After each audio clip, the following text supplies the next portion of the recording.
do one simple thing. Listen carefully to every single word. I guarantee 80 to 90% of this topic will be ready in your mind right now. Physics is actually very easy. Product of vectors, इस topic में हम सीखेंगे scalar product क्या होता है, vector product क्या होता है, और स्केलर प्रोडक्ट और वेक्टर प्रोडक्ट का हम कंपैरिजन करेंगे। इसके बाद हम सीखेंगे प्रॉपर्टीज ऑफ स्केलर प्रोडक्ट। इस टॉपिक से ये लॉन्ग क्वेश्चन के एतबार से, शॉर्ट क्वेश्चन के एतबार से और एमसीक्यूज के एतबार से ये बहुत ही ज़्यादा इंपॉर्टेंट टॉपिक है और बहुत ही ज़्यादा ईजी है। अगर आप एक काम कर लें कि अपनी पेन और नोटबुक बंद करके साइड पे रख दें, मैं रिपीट कर रहा हूँ, अपना पेन और नोटबुक बंद करके साइड पे रख दें और अगले 20 मिनट ध्यान से सुने। एक एक लफ्ज़ जो मैं बोलूँगा आपने ध्यान से सुन। अगर ये काम कर लिया तो ये टॉपिक आपका अगले 20 मिनट में रेडी हो जाएगा, आपको तैयार हो जाएगा, याद हो जाएगा, समझ आ जाएगा। स्टार्ट करते हैं इसको। नोट करने के बजाय आपने इसको एक दफ़ा ध्यान से सुनना है, एक एक वर्ड को, और इंशाल्लाह मेरी गारंटी है टॉपिक आपका रेडी हो जाएगा। अब स्टार्ट करते हैं प्रोडक्ट ऑफ वेक्टर्स। अब प्रोडक्ट किसे कहते हैं? Product means multiplication, products mean multiplication of vectors. अब वेक्टर क्या है? Having magnitude and direction. यह हम प्रीवियस क्लास में पढ़ चुके हैं, पिछली क्लास में। जल्दी से इसको हम रिकॉल कर लेते हैं, रिवाइज कर लेते हैं कि वेक्टर क्या है और स्केलर क्या है। ये मेरे हाथ में 4 मार्कर्स हैं, तो इन 4 मार्कर्स को मैं आपको डिफरेंस बता रहा हूँ स्केलर और वेक्टर में। n is equal to 4, n number of markers को रिप्रेजेंट कर रहे हैं और कितने 4 मार्कर्स हैं, ये कैपिटल M मार्कर्स होते हैं। अब एक और एग्जांपल, फॉर एग्जांपल ये डस्टर मेरा, मैं इसे फोर्स लगा रहा हूँ, मैं फोर्स लगा रहा हूँ इस डायरेक्शन में, यहाँ से यहाँ तक मैंने इस डायरेक्शन में इस डस्टर पे फोर्स लगाई है। फॉर एग्जांपल ये फोर्स कितनी थी? 5 न्यूटन है तो कम, लेकिन फॉर एग्जांपल साल के तौर पे ये फोर्स मैंने जो लगाई है कितनी थी? 5 न्यूटन। और किस डायरेक्शन में? इस डायरेक्शन में। ये बात अपने याद रखनी है। अब हमने फोर्स लगाई है, मैंने फोर्स कितनी थी? 5 न्यूटन फोर्स, लेकिन यहां पर डायरेक्शन भी थी, साथ हम n यूनिट वेक्टर लिखेंगे। 5 न्यूटन क्या है इसका? मैग्नीट्यूड। 5 न्यूटन क्या है? मैग्नीट्यूड। और ये n क्या है? डायरेक्शन। और फोर्स किस डायरेक्शन में लगाई थी मैंने? इस डायरेक्शन में। तो ये जो n है, ये n रिप्रेजेंट कर रहा है क्या? डायरेक्शन, कि इस डायरेक्शन में ये n यूनिट वेक्टर ये रिप्रेजेंट कर रहा है डायरेक्शन, और 5 न्यूटन क्या है? मैग्नीट्यूड। मैग्नीट्यूड और डायरेक्शन दोनों हो तो वो क्या होती है? Vector quantity. अब ये इस केस में देखें, इसमें 4 मार्कर्स, मैग्नीट्यूड तो है, 4 मार्कर्स हैं, मैग्नीट्यूड तो है लेकिन डायरेक्शन नहीं है इसकी। अब फोर्स थी 5 न्यूटन इस डायरेक्शन में, 4 मार्कर्स इस डायरेक्शन, इस 4 मार्कर्स की डायरेक्शन नहीं है, तो ये 4 मार्कर्स क्या है? ये स्केलर। और स्केलर में सिर्फ मैग्नीट्यूड है, डायरेक्शन नहीं है। इन मार्कर्स की कोई डायरेक्शन नहीं है, लेकिन इस फोर्स की डायरेक्शन है, यहां से इस डायरेक्शन में फोर्स लगी, तो फोर्स वेक्टर क्वांटिटी है, नंबर ऑफ मार्कर्स क्या है? Scalar quantity. तो ये समझ आ गया होगा, ये हमारी स्केलर क्वांटिटी है और ये हमारी वेक्टर क्वांटिटी। अब हम वेक्टर क्वांटिटी को रिप्रेजेंट कैसे करते हैं, कैसे जाहिर करते हैं? तो ये 5 न्यूटन फोर्स थी, तो मैं यहाँ पे 5 सेंटीमीटर की लाइन लगाऊंगा और एरो लगा दूंगा। एरो बता रहा है कि डायरेक्शन ये वाली थी, मीन्स कि इस डायरेक्शन पे फोर्स लगी थी। ये जो फोर्स लगाई हमने इस डायरेक्शन में, तो ये एरो है ये रिप्रेजेंट कर रहा है यहाँ पर कि फोर्स इस डायरेक्शन में लगी थी और ये लाइन कितनी है 5 सेंटीमीटर। 5 सेंटीमीटर जो इसकी लेंथ है वो क्या बता रहा है, मैग्नीट्यूड। 5 सेंटीमीटर की लाइन लगाई थी तो 5 जो लेंथ है वो बता रहे कि 5 न्यूटन की फोर्स थी और एरो बता रहा था कि इस डायरेक्शन में थी, इसमें नहीं थी।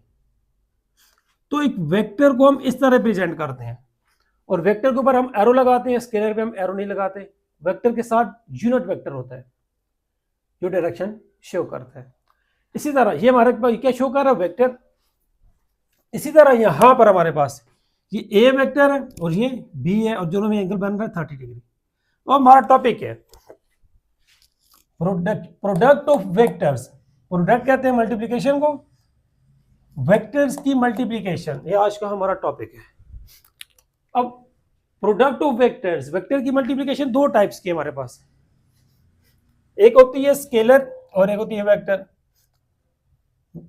Product of vectors, when two vectors are multiplied, product mean multiplication, when two vectors, vector 1 vector 2, when two vectors are multiplied the result may be number 1 scalar quantity or number 2 a vector quantity। जब हम दो vectors को multiply करेंगे जो result आएगा वो scalar quantity भी हो सकता है या फिर vector quantity. It depends on the nature of the vectors, ये हम अगले टेबल में पढ़ते हैं।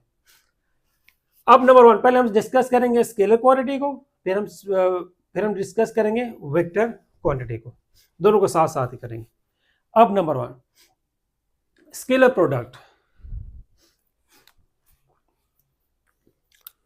स्केलर प्रोडक्ट क्या होता है हमारा, स्केलर प्रोडक्ट को हम डॉट प्रोडक्ट भी कहते हैं।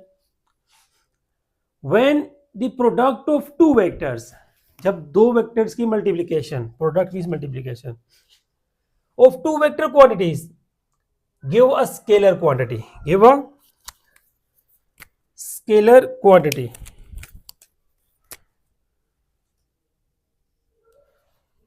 then the product is called scalar product।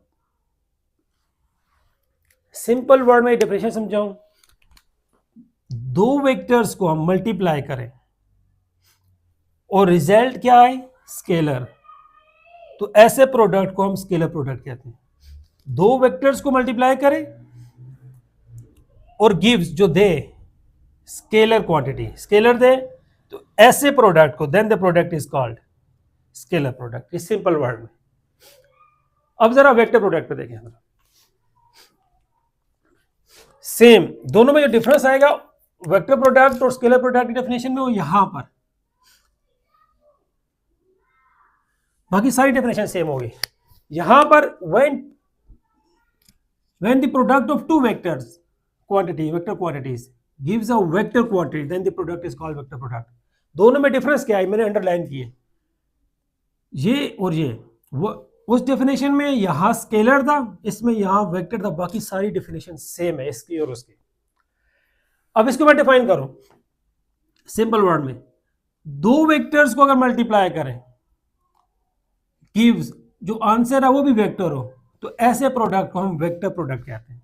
वहां क्या था, दो वेक्टर्स को मल्टीप्लाई करें तो जो आंसर आए वो स्केलर आंसर आए, तो ऐसे प्रोडक्ट को हम स्केलर प्रोडक्ट कहते हैं। दो वेक्टर्स को मल्टीप्लाई करें और आंसर वेक्टर आए और ऐसे प्रोडक्ट को हम वेक्टर प्रोडक्ट कहते हैं, सिंपल वर्ड में अगर ये बात तो। मैंने ये अंडरलाइन किए ग्रीन लाइन से, ग्रीन मार्कर से।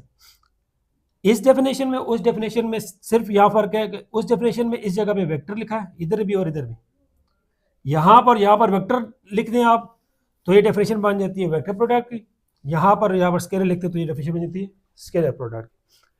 अब स्केलर प्रोडक्ट को हम डॉट से रिप्रेजेंट करते हैं। It is represented by dot between vectors, दो वेक्टर्स के दरमियान डॉट से हम स्केलर प्रोडक्ट को रिप्रेजेंट करते हैं, इसलिए इसे डॉट प्रोडक्ट भी कहते हैं, हम डॉट लगाते हैं स्केलर प्रोडक्ट में। आओ वेक्टर प्रोडक्ट पे जरा देखें। वेक्टर प्रोडक्ट में हम दो वेक्टर्स के दरमियान क्रॉस लगाते हैं, इसीलिए हम वेक्टर प्रोडक्ट को क्रॉस प्रोडक्ट भी कहते हैं। It is represented by cross between two vectors, यहां हम दो वेक्टर्स के दरमियान क्रॉस लगाते हैं और वहां हमने डॉट, स्केलर में हम डॉट लगाते हैं। और ये वेक्टर प्रोडक्ट है तो यहां पर यूनिट वेक्टर भी आएगा, वहां पर यूनिट वेक्टर नहीं था, वेक्टर के साथ यहाँ पे यूनिट वेक्टर आता है, स्केलर में नहीं आएगा, आता और वेक्टर में आता है, तो ये वेक्टर प्रोडक्ट है, तो यहाँ पे यूनिट वेक्टर भी है, और यहाँ पे साइन ना वहां पे कॉस है, दोनों में जो मेन डिफरेंस है। अब जरा इसका फॉर्मूला देखने, स्केलर प्रोडक्ट में हम डॉट लगाते हैं, और ये A dot B is equal to A B cos theta, इसको हमने कोइन वन का नाम दे दिया। यहाँ पे एन यूनिट वेक्टर नहीं है क्योंकि ये क्या स्केलर, अगर वेक्टर में यहाँ पे हम एन यूनिट वेक्टर लेते हैं और वहां साइन थीटा आता है। अब इसके बाद consider two vectors A and B, फर्ज किया दो वेक्टर्स ए और बी जो कि एंगल थीटा बना रहे हैं, making an angle theta with each other, जो एक दूसरे के साथ एंगल थीटा बना रहे हैं। फर्ज किया कि हमारे पास दो वेक्टर्स हैं ए और बी हैं जो कि एंगल थीटा बना रहे हैं एक दूसरे के साथ।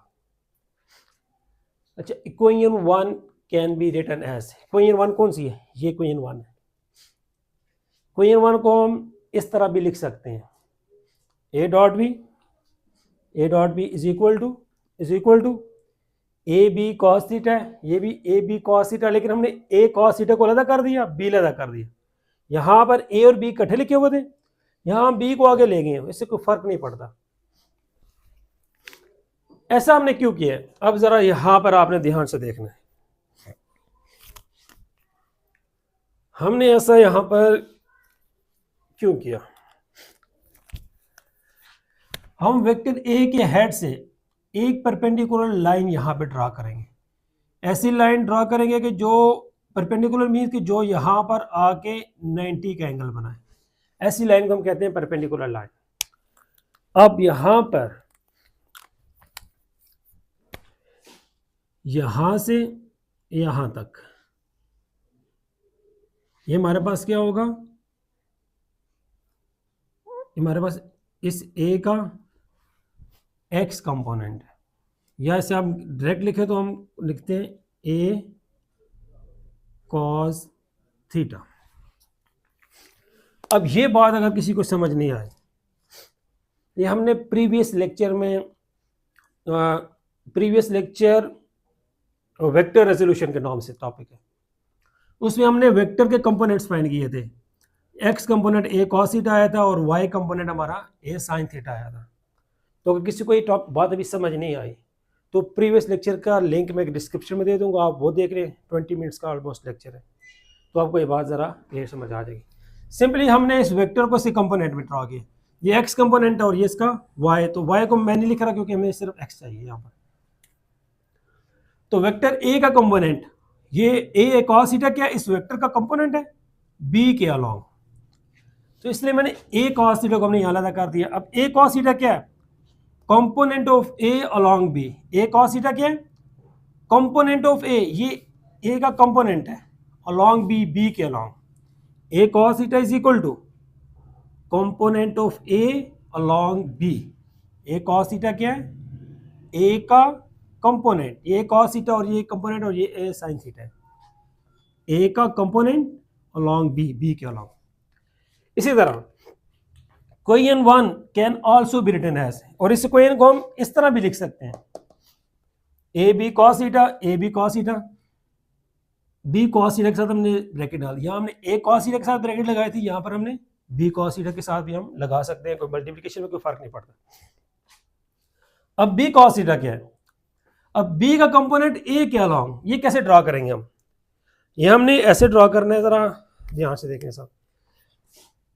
बी के हेड से ऐसी लाइन ड्रॉ करेंगे जो यहां पर 90 का एंगल बनाए, परपेंडिकुलर लाइन ड्रॉ करेंगे बी के हेड से यहां पर,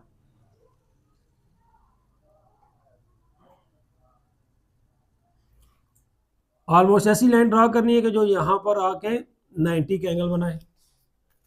फिर यहां से यहां तक जो इसका कंपोनेंट होगा, यहां से यहां तक बी का जो कंपोनेंट होगा वो कौन सा होगा, B cos theta. B cos theta जो सा ये इस बी वेक्टर बी का कंपोनेंट है ए के अलोंग, वेक्टर ए के अलोंग, बी कॉस थीटा के, B cos theta is the component of B along A, ये ए के अलॉन्ग बी का कंपोनेंट बी कॉस थीटा है। अब जरा ध्यान से ये बात आपने सुननी है इस टाइम। ए कॉस थीटा क्या है? कंपोनेंट है A cos theta vector A का। तो ए कॉस थीटा क्या है? Component of vector A. B क्या है? वेक्टर बी का मैग्नीट्यूड। वहां पर मैंने बताया था कि 5 न्यूटन क्या था? मैग्नीट्यूड। तो बी क्या है हमारे पास? मैग्नीट्यूड। और ए कॉस थीटा क्या है? कंपोनेंट है ए का। यहां पर देखें बी कॉस थीटा, ये क्या है? बी कॉस थीटा क्या है? Component of B. B cos theta क्या है? बी का कंपोनेंट ए के अलॉन्ग। ए क्या है? Magnitude of vector A. A क्या है हमारे पास यहां पर? वेक्टर ए का मैग्नीट्यूड। ये क्या? Component of vector. ये क्या? Magnitude of vector. ये क्या? कंपोनेंट ऑफ वेक्टर, ये मैग्नीट्यूड ऑफ वेक्टर। तो दोनों का प्रोडक्ट, दोनों की क्या? Multiplication, product. यही डेफिनेशन यहां पे लिखी हुई है, जो यहां पे मैंने लिखी, ये सब देखें। सो स्केलर प्रोडक्ट, ये स्केलर प्रोडक्ट की डेफिनेशन है। Scalar product is the product of magnitude of vector, कोई एक vector, magnitude of vector with the component of vector along it. देखें, product of magnitude of vector with the component of vector, ये लिखा हुआ है। Magnitude of vector है और ये क्या है? कंपोनेंट ऑफ वेक्टर, ये लिखा हुआ है। मैग्नीट्यूड ऑफ वेक्टर, ये मैग्नीट्यूड ऑफ वेक्टर है विद कंपोनेंट ऑफ वेक्टर, ये क्या है? Component of vector. Component of vector और मैग्नीट्यूड ऑफ वेक्टर का प्रोडक्ट है, क्या है? Scalar product. प्रोडक्ट को हम स्केलर प्रोडक्ट कहते हैं। ये बात समझ आ गई? The scalar product is the product of magnitude of vector with the component of vector along it। उसके along जो component है b का और a cos theta, इसके along जो component है b का, इन दोनों का प्रोडक्ट जो है हम क्या कहते हैं? Scalar product. Example scalar product की, स्केलर प्रोडक्ट में क्या था? दो वेक्टर्स को मल्टीप्लाई करना है, प्रोडक्ट ऑफ टू वेक्टर्स। ये देखें, फोर्स भी वेक्टर है, अभी हमने वहां डिस्कस देखा था, डिस्प्लेसमेंट भी वेक्टर है। इन दोनों का प्रोडक्ट एफ डॉट डी हमें क्या देता है? वर्क। वर्क एक स्केलर है, इन पे हमने एरो लगाए क्योंकि वेक्टर है, इस पे हमने एरो नहीं लगाया क्योंकि ये क्या है? स्केलर। दो वेक्टर्स को मल्टीप्लाई किया और आंसर क्या मिला? स्केलर। तो ऐसे प्रोडक्ट को हम स्केलर प्रोडक्ट कहते हैं। तो ये स्केलर प्रोडक्ट के एग्जाम्पल आ गए। अब ये पावर देखें, फोर्स वेक्टर है, अभी डिस्कस किया था। वेलोसिटी भी वेक्टर है कि किस डायरेक्शन में गाड़ी जा रही है, इसके में डायरेक्शन मैग्नीट्यूड दोनों पता होते हैं। दो वेक्टर्स को मल्टीप्लाई किया, आंसर स्केलर आया है, पावर एक स्केलर है। तो वेक्टर्स को मल्टीप्लाई करें, आंसर स्केलर आए, तो ऐसे प्रोडक्ट को हम स्केलर कहते हैं। तो ये स्केलर प्रोडक्ट की कोड एग्जाम्पल है। अब इसके बाद आ जाए प्रॉपर्टीज, बहुत ही इंपॉर्टेंट है ये। ऑलमोस्ट 1 2 3 4 एंड 5 प्रॉपर्टीज हम डिस्कस करेंगे और ये बहुत ही इंपॉर्टेंट प्रॉपर्टीज है और बहुत ही ईजी है, आपने ध्यान से सुनना है। Properties of scalar product. First property, it obeys commutative law. अब कम्यूटेटिव लॉ क्या होता है? जरा कम्यूटेटिव लॉ ये होता है 2 multiply by 3 is equal to 3 multiply by 2। मतलब ये दो, ये कम्यूटेटिव लॉ है, जरा समझना एक मिनट। 3 2 6 इक्वल टू इस तरह आ जाएगा, 2 3 6 और 3 2 इनको मल्टीप्लाई करें भी 6 आएगा और इनको भी मल्टीप्लाई करेंगे तो 6 आएगा। इसे कहते हैं कम्यूटेटिव प्रॉपर्टी या कम्यूटेटिव लॉ, कि ये दोनों आपस में क्या होंगे? 2 मल्टीप्लाई बाई 3 और 3 मल्टीप्लाई बाई 2 आपस में क्या होंगे? इक्वल होंगे। यही बात यहाँ पे a डॉट b और b dot a, 2 multiply by 3 और 3 मल्टीप्लाई बाई 2, 2 मल्टीप्लाई बाई 3 और 3 मल्टीप्लाई बाई 2 दोनों क्या होंगे? इक्वल होंगे। इसी तरह a डॉट b और b डॉट a, ये दोनों क्या होंगे? आपस में इक्वल होंगे। इसे कहते हैं कम्यूटेटिव लॉ। तो स्केलर प्रोडक्ट जो सा है या डॉट प्रोडक्ट, ये कम्यूटेटिव लॉ को ओबे करता है, मानता है, फॉलो करता है। ये फर्स्ट प्रॉपर्टी है कि स्केलर प्रोडक्ट कम्यूटेटिव लॉ को, इस लॉ को ओबे करता है, मानता है, फॉलो करता है। ये फर्स्ट प्रॉपर्टी। अब यहाँ पर एक शॉर्ट क्वेश्चन जो पैटर्न चल रहा है पेपर में इस तरह के आते हैं और आ भी सकते हैं।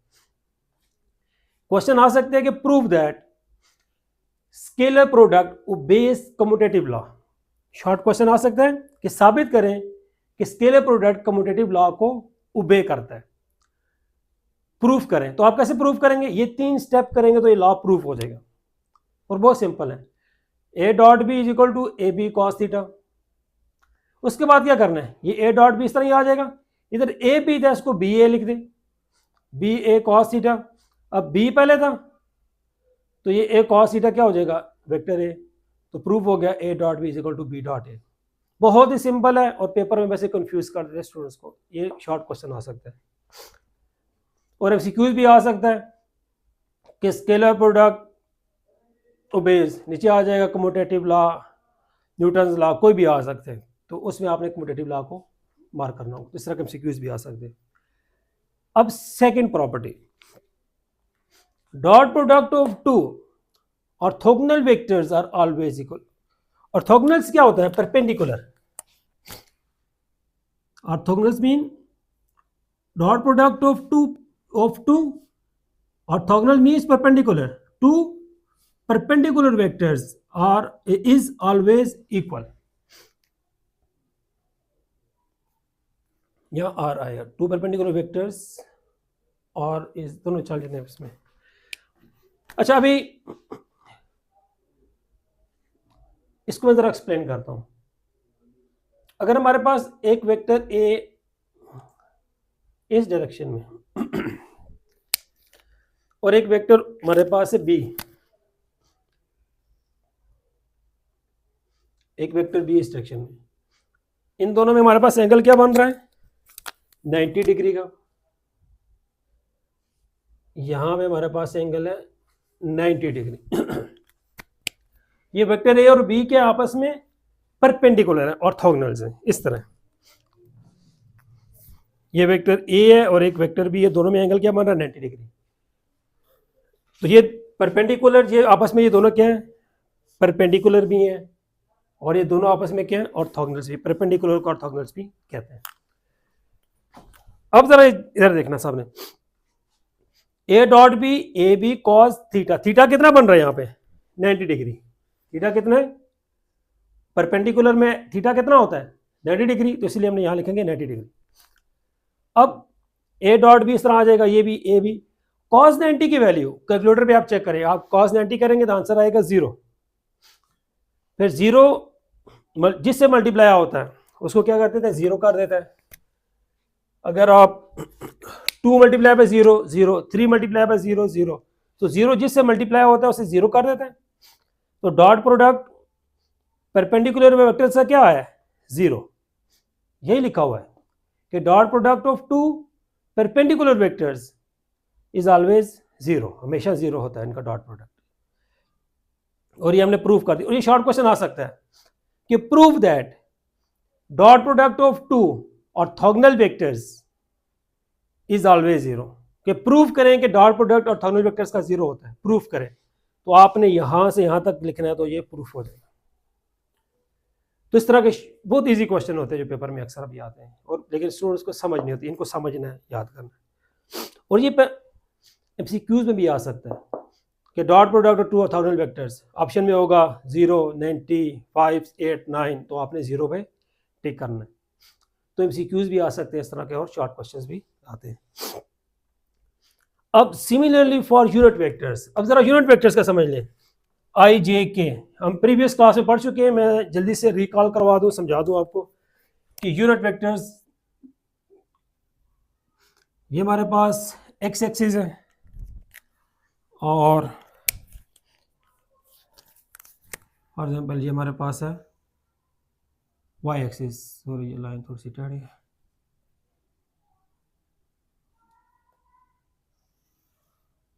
ये हमारे पास है वाई एक्सिस, ये वाई एक्सिस, और ये हमारे पास है एक्स एक्सिस। अब एक्स एक्सिस के अलॉन्ग जो डायरेक्शन है उसको हम लिखते हैं आई। आई यूनिट वेक्टर से रिप्रेजेंट करते हैं। अलॉन्ग वाई एक्सिस को हम रिप्रेजेंट करते हैं ये यूनिट वेक्टर्स, और अलोंग जी एक्सिस क्या है, जी एक्सिस हमारे पास जो सा वो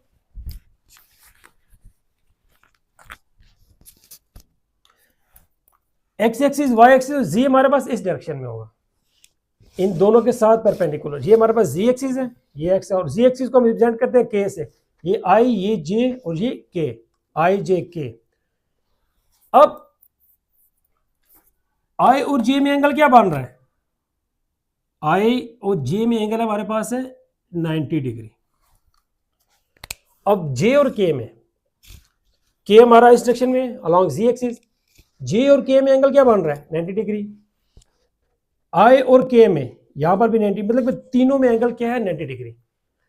और अगर एंगल जब 90 डिग्री होता है तो cos 90 0, तो आंसर क्या आता है 0। तो आई और जे में एंगल कितना है, आई और जे में एंगल कितना है 90 डिग्री, आई इधर है जे इधर है, एंगल 90 डिग्री, तो 90 होगा तो आंसर 0। तीसरा आई डॉट जे क्या हो गया 0। जे डॉट के इस डायरेक्शन में, जे इधर है, तो जे और के में एंगल हमारे पास क्या बन रहा है 90 डिग्री, जे और के में। तो जे डॉट के भी 90 डिग्री एंगल है, 90 होगा तो आंसर क्या आएगा 0, तो ये भी 0।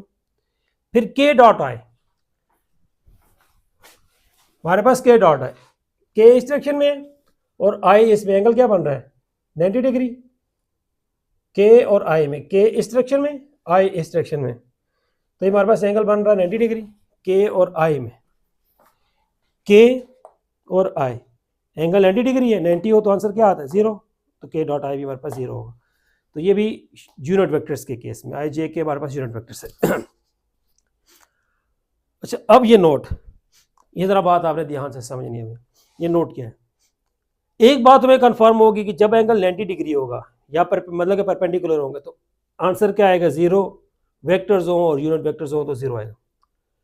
लेकिन सिर्फ 90 डिग्री पे 0 नहीं आता, अगर आप नल वेक्टर से डॉट प्रोडक्ट लेंगे तब भी आंसर क्या आएगा 0। अभी नल वेक्टर क्या है, ये बात जरा समझ लें कि नल वेक्टर्स मीन्स के जिसका मैग्नीट्यूड क्या हो 0। अभी जैसे फॉर एग्जाम्पल 3 मल्टीप्लाई बाय 0 करेंगे तो आंसर क्या आएगा 0। कोई और रकम ले लें, 15 मल्टीप्लाई बाय 0, तो जिसको भी 0 से मल्टीप्लाई करेंगे तो आंसर क्या आएगा 0। तो नल वेक्टर होता है जिसका मैग्नीट्यूड 0, तो नल वेक्टर के साथ आप प्रोडक्ट लेंगे, मल्टीप्लाई करेंगे तो तब भी 0 आएगा। दो चीजें,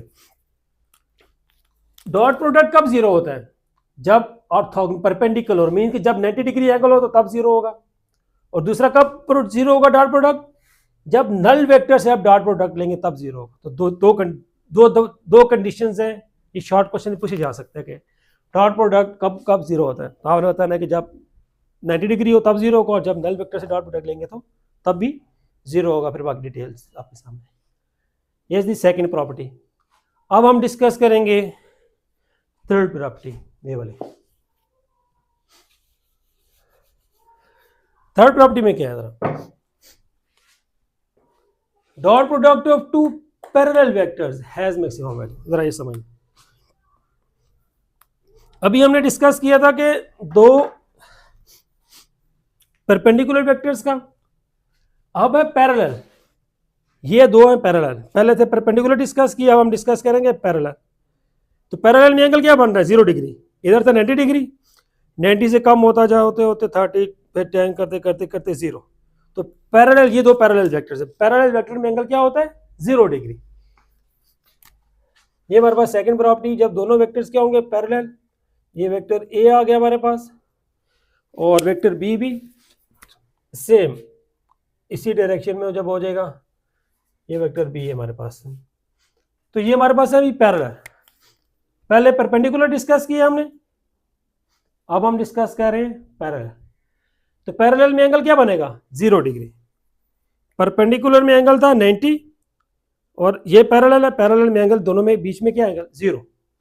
तो पैरेलल में एंगल 0 पुट करेंगे हम, यहाँ 90 था परपेंडिकुलर में, यहाँ 0 होगा। अब A dot B, A B cos 0, 0 क्यों पुट किया, क्योंकि पैरेलल, और ये दो पैरेलल में एंगल 0 है, परपेंडिकुलर में 90 था, पैरेलल में 0। अब ये ए डॉट भी इस तरह आ गया, ये भी ए बी भी cos 0, अब कैलकुलेटर पे चेक करेंगे तो cos 0 1 आएगा आपके पास, तो cos 0 1 होता है, ए बी को 1 से मल्टीप्लाई करेंगे तो जैसे 2 1s are 2, 3 1s are 3, A B 1s are A B. अब ये हमारे पास मैक्सिमम वैल्यू है, parallel vector has maximum value और परपेंडिकुलर हैज मिनिमम। जीरो क्या है? मिनिमम वैल्यू इनकी। परपेंडिकुलर में हमारे पास वैल्यू बिल्कुल जीरो हो जाती है, मिनिमम, और पैरेलल में मैक्सिमम, ये हमारे पास मैक्सिमम वैल्यू है। Dot product of two parallel vector has maximum value and equal to the product of their magnitudes. अब यहां से डायरेक्ट मैं यूनिट वेक्टर्स पे आता हूं, इसको मैं बाद में एक्सप्लेन करता हूं। अब यूनिट वेक्टर्स, अच्छा यूनिट वेक्टर्स, ये बात जरा समझे पैरेलल वेक्टर्स का। यहां पे हमने परपेंडिकुलर का किया था, ये यूनिट वेक्टर्स हमारे पास थे परपेंडिकुलर। अब हमने करना है पैरेलल। पैरेलल होगा आई कोर वेक्टर आई डायरेक्शन में हो तो आई का आई के साथ करना और सेम डायरेक्शन में होंगे तो एंगल क्या बनेगा? जीरो। तो हमने अभी यूनिट वेक्टर से लेने आई को आई के साथ, तो आई डॉट हमारे पास आई किसकी इक्वल होगा? 1 1 cos 0, मतलब कि आई और आई में एंगल क्या है? आई इस डायरेक्शन में है, दूसरा भी, तो सेम डायरेक्शन में तो एंगल जीरो। cos 0 चाहिए, 1 1 कैसे आया? हमें आई का मैग्नीट्यूड पता है, अभी यहां पर हमने 1 नहीं लिखा, ए डॉट भी हमने ए बी cos थीटा लिखा था, लेकिन यहां पे हमने 1 1 लिखा क्योंकि हमें इनका मैग्नीट्यूड पता है, इनका नहीं पता। ए का मैग्नीट्यूड 5 हो सकता है, 6 हो सकता है, कुछ भी हो सकता है, 1 हो सकता है, 0 हो सकता है, बी का मैग्नीट्यूड भी कुछ भी हो सकता है। तो हमें मैग्नीट्यूड नहीं पता तो हमने ए बी लिख दिया, लेकिन आई का मैग्नीट्यूड पता है, 1 होता है। ये बात आपने याद रखनी है, यूनिट वेक्टर का मैग्नीट्यूड हमेशा 1 होता है। यूनिट वेक्टर का मैग्नीट्यूड आई जे के 3 यूनिट वेक्टर हमारे पास, और इन तीनों का मैग्नीट्यूड हमारे पास 1 होता है, तो इसलिए इसका मैग्नीट्यूड पता था, हमने 1 लिख दिया, जहां नहीं पता तो हमने वहां ए बी ही लिख दिया। तो फिर हमारे पास आई डॉट आई क्या आएगा? 1 1, मतलब कि मैग्नीट्यूड 1, इसका भी 1, साथ cos 0 क्योंकि पैरेलल है, आई और आई में एंगल 0 डिग्री। cos 0 1 होता है, ये 1 1s are 1, cos 0 1, फिर 1 1s are 1, तो आई डॉट आई 1 आया, तो फिर जे डॉट जे भी 1 आएगा और के डॉट के भी 1 आएगा। तो ये पैरेलल वेक्टर्स में, यूनिट वेक्टर के केस में पैरेलल वेक्टर्स की वैल्यू 1 1 होती है और परपेंडिकुलर में 0 होती है। अब ये जरा समझ लें, डॉट प्रोडक्ट विद इटसेल्फ, अपने आप से वेक्टर ए का ए के साथ डॉट प्रोडक्ट लेंगे तो क्या होगा? उसका स्केयर आ जाएगा। जरा देख लें कैसे। ए डॉट ए क्या होगा? ए cos 0, वेक्टर ए का वेक्टर ए के साथ angle, vector A for example इस डायरेक्शन में, तो ए का ए के साथ ये एंगल तो 0 डिग्री होगा, मीन्स के दोनों सेम डायरेक्शन में आ गए ना, ए और ए इधर है तो ए इधर ही होगा, तो एंगल 0 होगा। तो cos 0 1 होता है, ए और ए का स्क्वायर हो जाएगा, तो ए के स्क्वायर को 1 से मल्टीप्लाई करेंगे तो ए का स्क्वायर। तो डॉट प्रोडक्ट अगर इटसेल्फ से लेंगे, विद इटसेल्फ, तो वो क्या होगा? वो उस वेक्टर के मैग्नीट्यूड का स्क्वायर आ जाएगा, will be the square of its magnitude will be equal to the square of its magnitude, जो वेक्टर ए का मैग्नीट्यूड है। ये तो होगी थर्ड प्रॉपर्टी। अब हम डिस्कस करेंगे फोर्थ प्रॉपर्टी। फोर्थ प्रॉपर्टी में हम डिस्कस करेंगे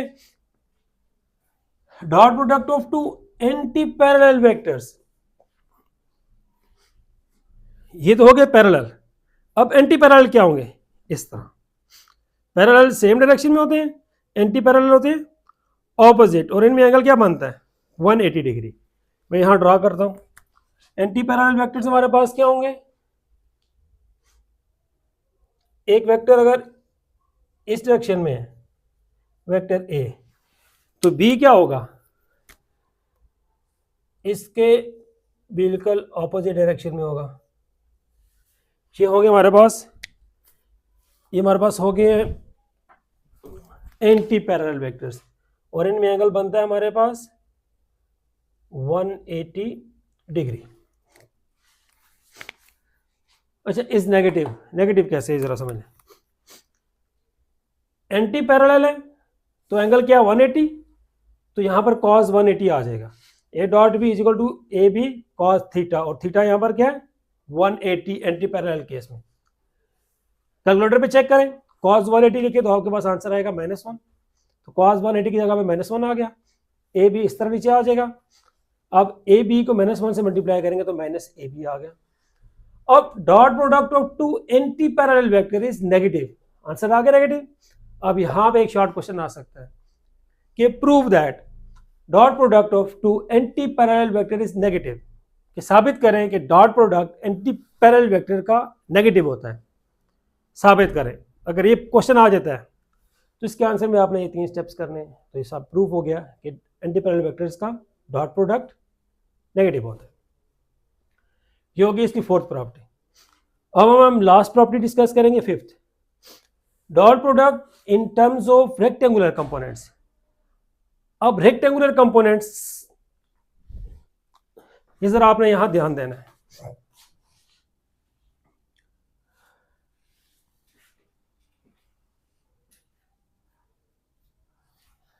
प्रीवियस लेक्चर में हमने डिस्कस किया था, एक वेक्टर को हमने उसके रेक्टेंगुलर कंपोनेंट्स में डिवाइड किया था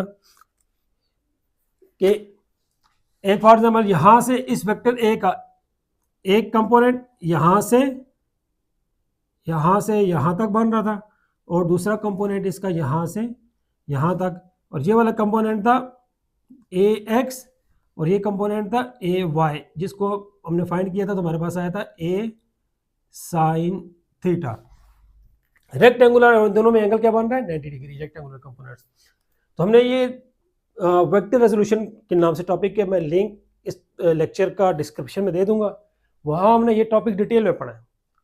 तो जिन स्टूडेंट्स को ये बात समझ नहीं आ रही वो टॉपिक देख रहे हैं, उनको ये टॉपिक इंशाल्लाह समझ आ जाएगा।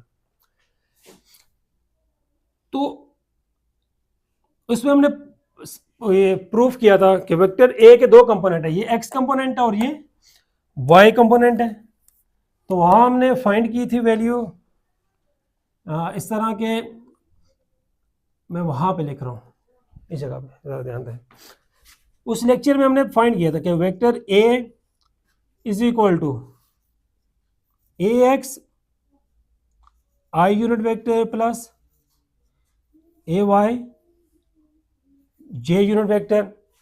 ये प्रीवियस लेक्चर में हमने ये चीज़ फाइंड की थी, मैंने डिटेल में एक्सप्लेन की हुई ऑलरेडी। उस लेक्चर को आप जिनको समझ नहीं आ रही लाजमी सुन लें। और हमने फाइंड किया था वेक्टर बी। वेक्टर बी की वैल्यू आई थी हमारे पास B X I unit vector plus B Y J unit vector. मैं जरा एक्सप्लेन कर दूं कि वेक्टर ए का एक्स कंपोनेंट है, वाई है, तो एक्स के साथ आई यूनिट वेक्टर आएगा और वाई के साथ जे, क्योंकि यहाँ पे हमने एरोस नहीं लगाए। बी के साथ ये बी का एक्स कंपोनेंट, ये बी का वाई कंपोनेंट। और यहाँ पर अगर ये 2D में है और 3D में होगा तो यहाँ पर z भी आ जाएगा। ए एक्स ए वाई 2D में, साथ ए जेड होगा तो ये 3D में। 3D में हमारे पास यहाँ पर आ जाएगा ए जेड, और z की डायरेक्शन क्या होती है k यूनिट वेक्टर। और इस केस में भी फिर हो जाएगा बी एक्स बी वाई फिर बी जेड, और साथ हमारे पास हो जाएगा k यूनिट वेक्टर्स। अब डॉट प्रोडक्ट जरा चेक करें, ये इनके रेक्टेंगुलर कंपोनेंट्स हैं। ए डॉट बी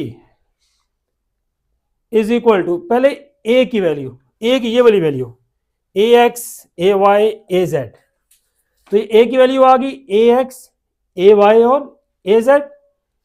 ये ए की वैल्यू हमने यहां पर पुट कर दी इस ब्रैकेट में, फिर डॉट था यहां पे डॉट लगा दिया, फिर बी, फिर यहां से तक बी की वैल्यू, ये वाली बी की वैल्यू क्या है B X B Y B Z, B X B Y B Z. तो हमने ए डॉट बी की पहले ए की वैल्यू पुट की, फिर डॉट लगाया, फिर हमने बी की वैल्यू पुट कर दी। अब हमने मल्टीप्लाई करना है। अब यहां पे जरा आप अटेंशन हो जाए सब। हमने वेक्टर ए को पहले इन तीनों से मल्टीप्लाई करेंगे। वेक्टर ए एक्स को पहले हम इससे मल्टीप्लाई करेंगे, फिर हम इसको इससे मल्टीप्लाई करेंगे, फिर हम इसको इससे। पहले इस ए एक्स को इन तीनों से मल्टीप्लाई करेंगे, फिर ए वाई को इन तीनों से करेंगे और फिर ए जेड को हम इन तीनों से करेंगे। जरा ये समझ लें, पहले हम ए एक्स आई को बी एक्स आई से मल्टीप्लाई करेंगे, ए एक्स बी एक्स हो जाएगा, ए एक्स बी एक्स, फिर आई डॉट आई किसके इक्वल है, आई डॉट आई हमारे पास 1 के इक्वल है, तो ये आई डॉट आई हमारे पास 1, तो 1 मल्टीप्लाई में 2 1s आर 2 ही होता है, तो मल्टीप्लाई पे 1 करने से कोई फर्क नहीं पड़ता। फिर हम ए एक्स को इससे मल्टीप्लाई करेंगे, तो हमारे पास ए एक्स बी वाई हो जाएगा, फिर आई डॉट जे बन जाएगा, पहले इससे किया अब इससे, तो हमारे पास बन जाएगा I dot J. I dot J किसके इक्वल है, आई डॉट जे 0 है, तो ये जब इसको इससे मल्टीप्लाई करेंगे तो 0 आ जाएगा, क्योंकि आई डॉट जे 0 होता है, तो इसको लिखने की यहां पे जरूरत नहीं है। फिर जब मैं इसको इससे मल्टीप्लाई करूंगा तो हमारे पास होगा आई डॉट के, आई डॉट के क्या है 0, तो ये भी 0 हो जाएगा, तो इसको भी यहां पर लिखने की जरूरत नहीं है। तो मैंने ए एक्स को इन तीनों से मल्टीप्लाई कर लिया बारी बारी, अब मैं ए वाई जे को इन तीनों से बारी बारी मल्टीप्लाई करूंगा। अब ए वाई जे को मैं अगर इससे मल्टीप्लाई करूंगा तो यहां पर जे डॉट आई बन रहा है, तो जे डॉट आई क्या है 0, तो लिखने की जरूरत नहीं। जब मैं इसको इससे मल्टीप्लाई कर रहा हूं तो ये जे डॉट जे 1 है, जे डॉट जे 1 है, तो इससे हम लिखेंगे A Y B Y J dot J 1 हो जाएगा, तो ये हमने लिखना है। फिर अगर मैं इसको जब इससे मल्टीप्लाई करूंगा तो ये जे डॉट के 0 हो जाएगा, तो इसको लिखने की जरूरत नहीं है, तो मैंने इस सेकंड वाले को इन तीनों से बारी बारी मल्टीप्लाई कर दिया। अब इस थर्ड को इन तीनों से बारी बारी मल्टीप्लाई कर रहे हैं, तो इस जब थर्ड को तीनों से मल्टीप्लाई करूंगा तो के डॉट आई भी 0 होता है, के डॉट जे भी 0 होता है, सिर्फ के डॉट के 1 होता है, तो के को जब के से करेंगे तो हमारे पास ए जेड बी जेड के डॉट के 1, तो हमारे पास, तो इसका हमने ए और बी का जब डॉट प्रोडक्ट लेंगे तो हमारे पास ये आंसर आ गया। सॉरी यहां पर ये बी एक्स नहीं बी जेड आएगा, ठीक है, ये यहां पर हमारे पास बी एक्स नहीं बी जेड आएगा, ये बी जेड हो गया। Simply A x B x A Y B Y A Z B Z ये मल्टीप्लाई होंगे, बाकी सारे हमारे पास 0 हो जाएंगे। अगर किस स्टूडेंट को ये बात समझ नहीं आ रही वो सिंपली याद रख ले, आई और आई वाले मल्टीप्लाई होंगे तो ए एक्स बी एक्स आ जाएगा, जे और जे वाले मल्टीप्लाई होंगे तो ए वाई बी वाई आ जाएगा, के और के वाले मल्टीप्लाई होंगे तो ए जेड बी जेड आ जाएगा, बाकी सारे मल्टीप्लाई होकर 0 हो जाएंगे, उनको यहाँ पर लिखने की जरूरत ही नहीं है, ये सिंपल वर्ड में। अब इसके बाद यहाँ पर देखें हमारे पास ए डॉट बी, हमारे पास होता है A B cos theta, A B इधर मल्टीप्लाई हो रहा है, उधर लेके जाएंगे तो ये ए डॉट बी के नीचे डिवाइड हो जाएगा, तो ए डॉट बी के नीचे ए बी डिवाइड हो गया, ए बी यहाँ कॉस थीटा से मल्टीप्लाई हो रहा है, दूसरी तरफ जाएगा तो डिवाइड हो जाएगा, तो कॉस थीटा इसकी इक्वल आएगा, तो मैंने साइडें चेंज करनी है। अब ये कॉस थीटा इस तरह ही आ गया, ए बी भी इस तरह ही आ गया, ए डॉट बी की ये वैल्यू है ए x B x A Y B Y A Z B Z, तो ए डॉट बी की ये वाली वैल्यू यहाँ ए डॉट बी की जगह मैंने पुट कर दी, ये ए बी भी इस तरह आ गया कॉस थीटा भी, और ये इन टर्म ऑफ थीटा जो कॉस थीटा की फॉर्म में है इसकी, तो इसके 5 मैंने फाइंड कर ली है प्रॉपर्टीज। अब मैं ज़रा इनको समराइज करता हूँ। पहली प्रॉपर्टी क्या है, यहाँ पर हमने ये डिस्कस किया कि commutative law 2 multiply by 3 3 multiply by 2। Second property क्या है, जब ये परपेंडिकुलर होंगे। थर्ड क्या है, जब ये क्या है पैरेलल है। फोर्थ क्या है, जब एंटी पैरेलल फोर्थ है। और फिफ्थ क्या है, रेक्टेंगुलर कंपोनेंट के फॉर्म में। तो ये 5 प्रॉपर्टीज हमने यहाँ डिस्कस। अच्छा, ये वेक्टर प्रोडक्ट मैं ऑलरेडी आपको डेफिनेशन बता चुका हूँ। वेक्टर अभी यहाँ पर बोर्ड में जगह कम थी, नहीं तो वेक्टर स्केलर प्रोडक्ट और वेक्टर प्रोडक्ट की प्रॉपर्टीज अगर हम कंपैरिजन करते तो ज़रा बेहतर था। लेकिन नेक्स्ट लेक्चर में मैं वेक्टर प्रोडक्ट को जिस तरह यहाँ पर कंपैरिजन किया था, सेम इसी तरह है। जिस तरह भी यहाँ पर 2 वर्ड की चेंजिंग आ रही है, वहाँ डॉट और क्रॉस में बाकी सेम है, तो इसी तरह मैं वेक्टर प्रोडक्ट की भी सारी डिटेल्स प्रॉपर्टीज नेक्स्ट लेक्चर में करूँगा। तो आपने ये लेक्चर नोट कर लें अपने पास, तो इन दोनों को कंपेयर करवाऊंगा। मैं जुबानी बताऊंगा कि हमने प्रीवियस लेक्चर में ये पढ़ा था, तो आपने कंपेयर करना है। जब दोनों को कंपेयर करेंगे तो सेम चीज़ें हैं, सिर्फ डिफरेंस याद रखना, तो दोनों आपको याद हो जाएंगे।